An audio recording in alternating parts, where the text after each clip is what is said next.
Всем привет, с вами вновь Антон Логвинов, и сегодня у нас будет, воистину интересный и сумасшедший разговор. Почему сумасшедший? Я не знаю, как бы вы назвали человека, который бы с экрана телевизора, или монитора стал бы вам затирать, что в мире существует HDMI кабель, который реально может улучшить графику в играх, в том числе в случае с PlayStation VR. Совсем подумали бы, вы были бы правы, потому что это именно та реакция, которая у меня, в общем-то, возникла, когда впервые мне прислали ссылку на этот кабель, сказали, мол, посмотри, это сделал, кстати, один из зрителей, ему спасибо большое. Я посмотрел западные ревью, которые уже появились на этот кабель, со словами «не может быть, что за херня». Заказал его себе, и вот он здесь. Он называется M-Cable Gaming Edition от компании Marcel. В России эта штука не продается. Более того, я так понимаю, они только люди начинают узнавать. В общем, я решил от остальной планеты не отставать и устроить ему всяческие тесты. Тем более, что ни один из тех роликов, который был в интернете, меня не удовлетворял. Потому что мне было интересно, как он будет работать с самыми разными консолями. И, в общем, чего от него ждать и нет ли подвоха. И забегая сразу вперед, скажу, что он есть не один, но приятные и крутые сюрпризы эта штука также подгоняет. Собственно, вот у нас так это все выглядит. Здесь внутри HDMI кабель, но совершенно непростой. Хотя бы потому, что стоит он, с доставкой мне обошелся то ли в 7, то ли в 8 тысяч. Это серьезная сумма для кабеля, хотя HDMI 2.0 тоже сейчас недешево стоит. И вот так это выглядит. Достаточно необычно, я вам скажу. Почему? Потому что, как видите, коннекторы с разных сторон этого HDMI кабеля, они отличаются. И они подписаны Source и TV. То есть один нужно втыкать в источник, другой в телевизор. И более того, этому кабелю нужно питание. Потому что внутри него встроен специальный процессор, который улучшает изображение. Он работает с контрастностью, с детальностью и в том числе, самое важное, делает антиалиасинг, то есть бесплатный хардверный антиалиасинг, который никак не влияет на производительность, исключительно в шнуре. Звучит как фантастика, и именно поэтому мне было очень интересно его протестировать. И результаты были достаточно разными. Собственно, мои тесты начались с того же, с чего началась эта история. Этот самый комментарий зритель мне написал под обзором Xbox One X, где я жаловался, что в 4К разрешении, когда нету антиалиасинга, все равно, можно обрезаться об края. Выглядит это на телеке не очень хорошо, особенно в случае с Forza 7. Он написал, а вот попробуй, вот штука вышла такая интересная. Я сказал, да не может быть, и заказал как раз себе M-Cable. И вот, к сожалению, в связке как раз с Xbox One X с 4К, с HDR, этот кабель не применим. Почему? Просто потому, что это не HDMI 2.0, как оказалось. Об этом нигде версия не была написана на сайте. Было вскользь сказано о поддержке 4К, но, к сожалению, кабель поддерживает 4К только на 30 кадрах и без HDR. Соответственно, если у вас там PS4 Pro, Xbox One X, и вы подумали, что с помощью этой штуки вы можете как-то улучшить изображение, но к сожалению, облом. Остается ждать только новых версий кабеля. Я было вообще расстроился, подумал, фигня. Кстати, заверенный антиалиасинг этот кабель в 4К вообще не делает. То есть, по крайней мере, на мой взгляд, изображение осталось прежним. Я даже расстроился, бросил его на несколько дней, в общем, не подходил. Но потом настало время делать этот сюжет, в общем, начал его тестить и нехило так удивляться. Вторым моим подопытным стала консоль Nintendo Switch, которая появилась весной этого года и которая, не самая такая передовая игровая консоль, при том, что на ней очень клевые игры от самой Nintendo. Нельзя сказать, что это какое-то техническое чудо. Nintendo, как всегда, берет именно игры. Это их, так сказать, главная фишка, как и то, что консоль можно использовать как портативную, так и вставив в док-станцию, дома. И вот пока у меня дома был обычный, да, Full HD телевизор, большой претензии к работе Nintendo Switch вот в таком большом режиме, да, с док-станцией на большом телевизоре у меня не было, но с тех пор, как появился здоровенный 4К, да, 65 дюймов, ну, скажем так, включать Switch хотелось все реже. Ну, просто потому, что если игра какая-нибудь со сложной графикой в открытом мире, вроде Зельды, да, последней, у которой, ну, такой очень избирательный антиалиасинг, то на таком размере ждите проблем. Изображение местами будет прямо резать глаз. И вот здесь M-Cable начал вот производить на меня первое такое охренительное, прямо скажем, впечатление. Потому что, как оказалось, эта штука делает действительно то, о чем заверяли разработчики. M-Cable вот буквально на глазах спас Зельду вот на этом здоровенном телевизоре. Картинка стала просто-таки в разы четче, ярче и чище. Я не знаю, как это объяснить, но процессор, который у них там обрабатывает изображение, он реально крутой.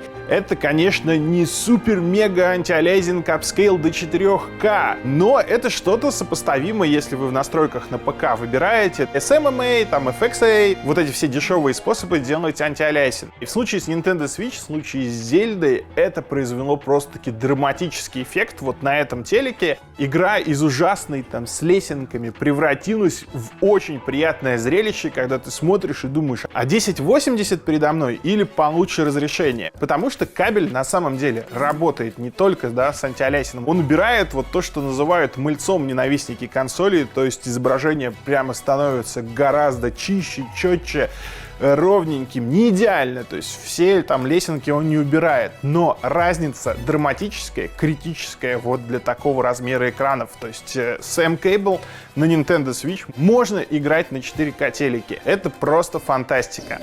Единственное, что немножко портит картину, это размытие границ шрифтов, но я думаю, что вы прекрасно представляете, как это выглядит, потому что на ПК происходит примерно то же самое, когда игра рассчитана под одно разрешение, а вы делаете ему SM антиалиасинг или FX антиалиасинг. Эффект примерно такой же. Ну и на самом деле достаточно незначительный.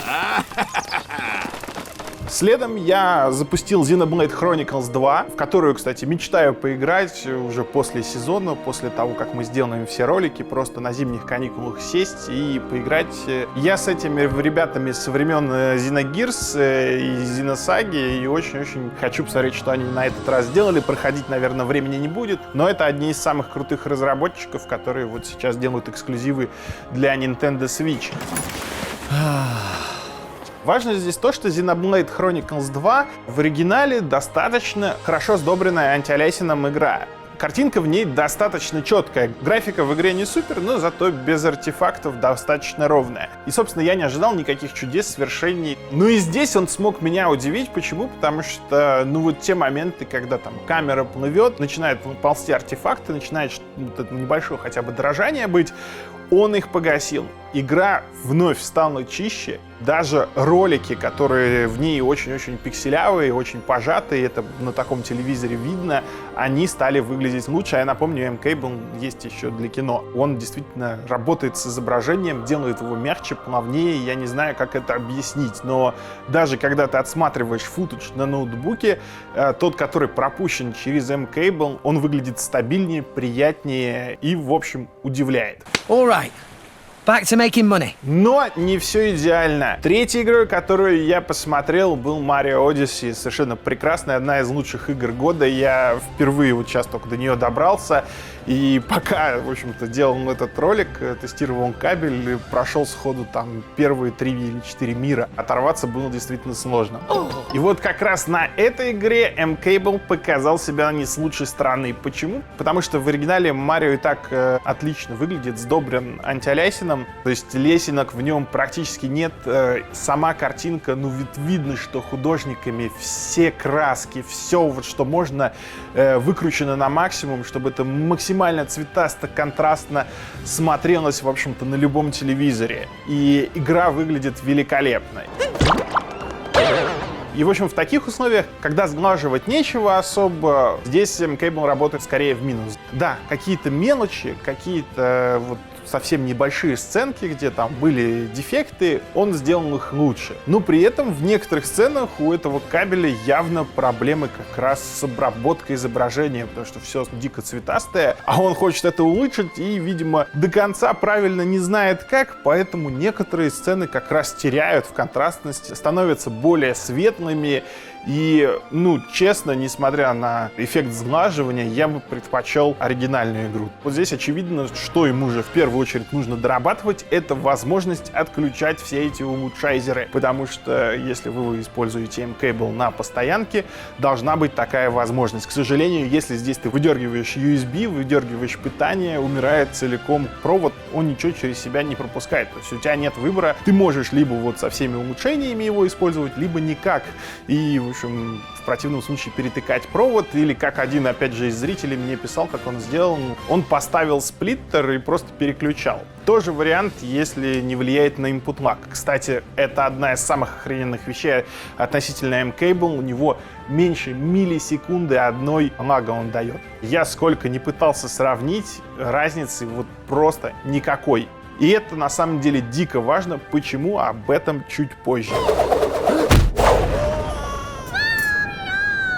Ну а пока, резюмируя с Nintendo Switch, несмотря на такой неоднозначный опыт с Марио, я все-таки могу сказать, что M-Cable для владельцев Nintendo Switch must have, потому что Марио скорее исключение, да, остальные игры все-таки на Switch'е страдают от таких вот дефектов изображения, и им нужно сглаживание. Вот этот эффект улучшения картинки по деталям, да, снятия вот этой пелены, это прекрасно. Игры на Switch'е сияют по-новому, это факт. Зельда особенно.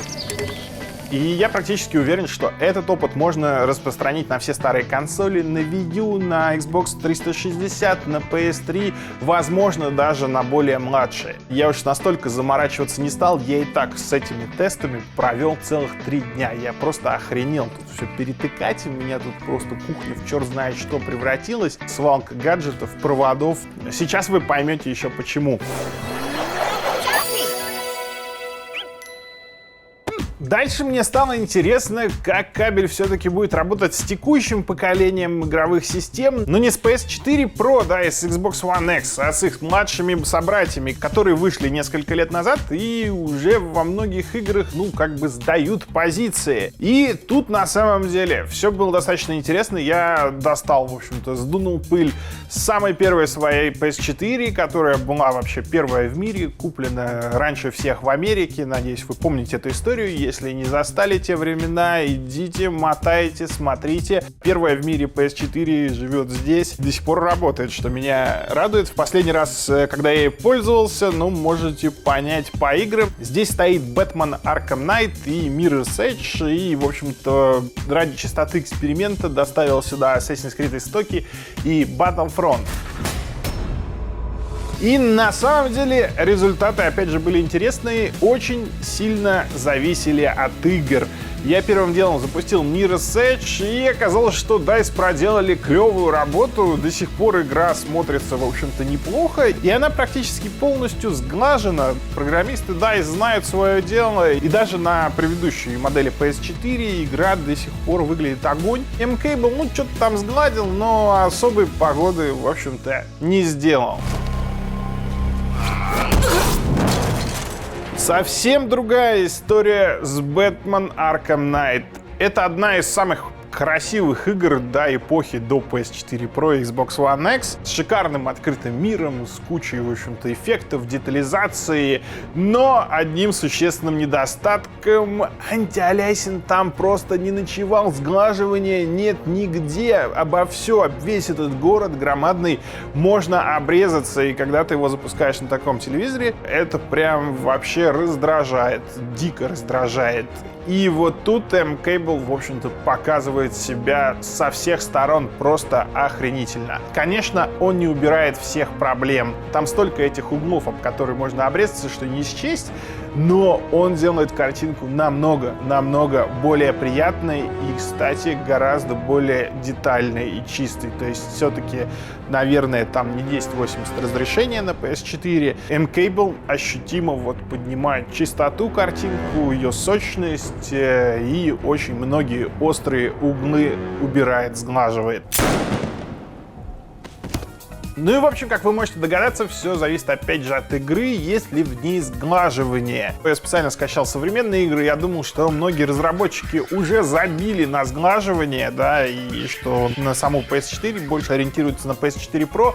Оказалось, что нифига не так. Вот Battlefront 2, например, в нем хуже детализация, чем на PS4 Pro, меньше эффектов, но зато сама картинка, DICE вот сделали все, чтобы она была более-менее сглажена. M-Cable, конечно, дает эффект, но не то чтобы супер-супер какой-то прямо-таки вот заметный.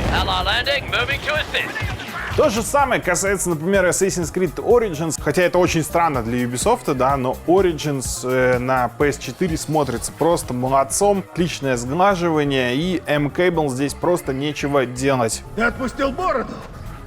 Год не виделись, друг мой. В общем, по поколению PS4 Xbox One мысль такая, что если, в общем-то, игра страдает различными артефактами, то M-Cable, в принципе, может вам пригодиться. Другое дело то, что, стоит он столько, что можно продать, докинуть и купить более старшую версию со сглаживанием и более крутым графоном. И, собственно, тут мы подходим к последней части моего исследования.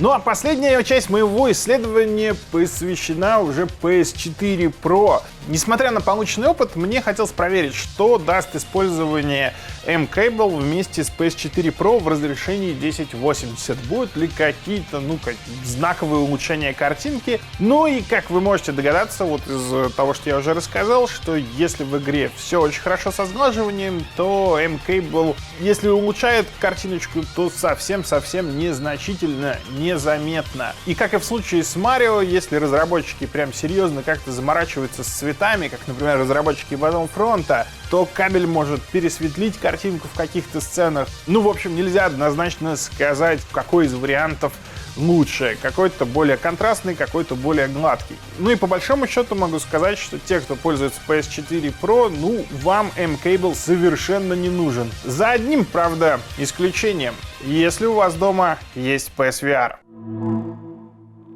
Если вы уже бороздите просторы виртуальной реальности, то вот эта штука для вот этой штуки просто-таки незаменима, как оказалось. Почему? Владельцы PSVR знают, они меня уже поняли, потому что виртуальная реальность даже в связке с PS4 Pro, а не с обычной, это очень тяжелая задача для системы, и PS4 Pro, в общем-то, виртуальную реальность тянет с трудом. И графика в VR-версиях сильно хуже, чем в обычных, и артефактов разных полно, и разрешение пониже, и с текстурами беда, и, в общем, есть над чем поработать M-Cable. И я хочу сказать, что со своей задачей он справляется просто охренительно. И как раз здесь начинают играть вот все его характеристики. И то, что он 120 Гц держит, а именно столько нужно PSVR. И то, что у него меньше миллисекунды лаг. То есть ты когда двигаешь головой, M-Cable тебе, в общем-то, никак не вредит. Задержку ты не ощущаешь. Это безумно круто. Но самое главное, тот какой эффект, как он апгрейдит, лечит этот VR. Потому что ты одеваешь, это просто две большущие разницы. И вот этот эффект улучшения детализации. То, что у тебя какую-то вот эту пелену сняли с глаз, а теперь она вот прямо у тебя перед глазами, и это безумно круто. Картинка намного чище, сглаженная. Даже ты, когда Capture отсматриваешь, да, который ты захватил с PSVR, того же London Heist, например, первое, что я попробовал, моя любимая демка в свое время была еще на E3, и потом много раз ее переигрывал. И знакомым ставил, он, кстати, сейчас ее превращает в полноценную игру. Короче, я на позиции. Сижу на крыше, вижу тебя. Сцена вот с ограблением, я ее просто миллион раз видел, и вот сейчас увидел просто-таки заново. Потому что твое ощущение мира, вот этого виртуального, когда убираются все дефекты, возрастает в разы. И вот говорю, когда ты даже Capture смотришь с обычного PSVR и с M-Cable, разница просто колоссальная. На том, который с M-Cable, кажется, что и разрешение подняли, да, и картинка детальнее стала. Просто магия, мать ее. Черт, Дэн же обещал отключить. Я подгоню фургон. Прорывайся к выходу. Недавно вышедший Skyrim под PSVR — это прекрасный опыт погружения, да, в старую игру, но при этом, да, технически едва система все это дело тянет, и в игре, ну, очень-очень много артефактов, лесенок, ей очень нужно сглаживание. И вот M-Cable здесь практически кардинально меняет опыт игры. Честно говоря, после вот игры с M-Cable очень тяжело было себя заставить вот вернуться к обычному Skyrim VR. Вы не имеете права! И вот владельцы PSVR, я думаю, вы прекрасно понимаете, что 7-8 тысяч в дополнение ко всему комплекту, который вы купили, это незначительная инвестиция для более качественного изображения. Ну и, кстати, лайфхак для всех, кто соберется подключать M-Cable PSVR. Первая логичная мысль, когда ты начинаешь подключать, что нужно M-Cable подключить к PS4, а потом вот к этой коробочке от PSVR, которую мы все ненавидим, да, из-за обилия проводов. Но оказывается, что все несколько сложнее, что нифига. Если подключить M-Cable на пути от консоли к коробке, она получит неправильный сигнал, неправильно его разложит, и, в общем-то, в шлеме вы будете видеть неправильное изображение. Соответственно, здесь небольшая хитрость. Вот эту штучку мы так отодвигаем, вот эту штучку выдергиваем, вот этот HDMI, который уже идет после коробочки, напрямую к шлему. И именно сюда втыкаем source-часть M-Cable. А дальше еще один момент, потому что нам нужно вот этот HDMI, который должен идти в TV, соединить с тем HDMI, который идет в шлем. Соответственно, для этого нам нужен HDMI-репитер, который с двух сторон HDMI. Вот так вот это все соединяем и подсоединяем к кабелю, который идет в шлем. Теперь все готово. Поздравляю, вот в этих джунглях проводов, которые идут вместе с коробочкой PSVR, стало на один провод больше. Но зато результат впечатляет. Ну, в общем, вот такое исследование получилось. Чудес не бывает, кабель от всего не лечит. Но знаете что? Я думаю, что это охренительное начало нового вообще вида девайсов, да, нового вида проводов. То есть, если так, скептически смотреть, то 7-8 тысяч — это очень большая цена. За эти деньги можно апгрейднуться с PS4 на PS4 Pro, с Xbox One на Xbox One X. Если ты PC-шник, можно продать старую видеокарту, купить более новую. Поэтому в этом смысле кабель не нужен. Здесь вот такой вот пробел в его философии изначальной. Вот эти чипы, да, которые стоят в этом кабеле, они бы гораздо лучше смотрелись на самих телевизорах. Потому что то, как обрабатывает вот M-Cable изображение и как быстро он это делает, встроенные улучшайзеры на телевизорах могут всему этому только позавидовать. Конечно. И апскейл разрешение, да, и детализации. Все улучшайзеры, которые есть на телеках, они тормозят, они вырвиглазные, они не улучшают картинку, а скорее ее портят. M-Cable в большинстве случаев делает не так. Он действительно улучшает изображение. И поскольку это кабель, мы можем использовать его так, как нам заблагорассудится. На старых консолях, улучшая старые игры, да, на новых консолях, которые, на 1080 рассчитаны и которые недостаточно мощные для этого, и мы можем взять и реально улучшить VR, который дико требовательный к производительности и в котором всегда есть артефакты, есть что улучшать. Поэтому вывод такой: на данном этапе, пока нет 4К 60 FPS HDR версии, M-Cable — это охренительный must-have для владельцев Switch'а, для тех, кто хочет поиграть на PS3, на Xbox 360 в какие-то свои старые любимые игры, и для тех, у кого есть PSVR. Ну а лично я безумно жду, как они разовьют эту технологию. Это только первая итерация, первый заход, это только начинание. И я всячески приветствую, прям аплодирую такому классу устройств. Если ребята еще как-то научатся достраивать кадры, да, делать больше FPS, и все это без задержек, можно же помечтать, да, то вообще будет бомба. Но даже если они следующую версию выпустят для 4К 60 HDR, уже будет круто. Кто откажется от халявного взглаживания, даже если речь идет о 4К? Уверен, что у самых скептически настроенных, напрашивается вопрос, вот та миллисекунда, да, задержки, которую дает кабель, насколько все-таки она влияет на VR. Могу сказать, что очень долго я сидел, сравнивал друг за дружкой, включал, выключал. Небольшая в ощущениях, да, разница вот такая миллимистическая просто, наверное, есть. Но то качество картинки, которое получается после M-Cable, увеличивает эффект погружения просто в несколько раз. Особенно это вот заметно на London Heist, на Skyrim, где ты много двигаешься, да, вот мотаешь головой. С M-Cable это намного более приятное ощущение, эффект погружения намного-намного лучше. Потому что вот эти лесенки, они, дико раздражают, и когда их не становится, ощущение, вот, комфорт для глаз находится просто на совершенно другом уровне. PSVR в таком случае все-таки еще похуже, чем Vive там с суперкомпьютером, но все равно эффект очень-очень крутой, в принципе сопоставимый с PC VR геймингом. Но как шлем PSVR гораздо удобнее. На этом все. Если понравился рассказ, а на подготовку к нему я убил вообще 3 или 4 дня. Кучу кэпчеров сделал, эти провода просто вот целыми днями перетыкал по несколько раз из одной игры в другую, да, с одной платформы на другую. Это отняло уйму времени. Ставьте лайки, жмите на колокольчики, ждите новых сюжетов. Но если вы по-настоящему цените то, что мы делаем, кроме меня здесь еще и монтажеры все монтируют, и у них это тоже много времени занимает. Поддерживайте наш канал. Ссылка в описании, в комментариях. Кабели не дешевые, но это, наверное, самое дешевое, что мы покупаем для того, чтобы делать контент для вас и, в общем-то, дарить вам прикольные эмоции, экономить время и, наверное, подсказывать какие-то идеи. Комментируйте, пишите, что думаете, нужен вам этот кабель или нет.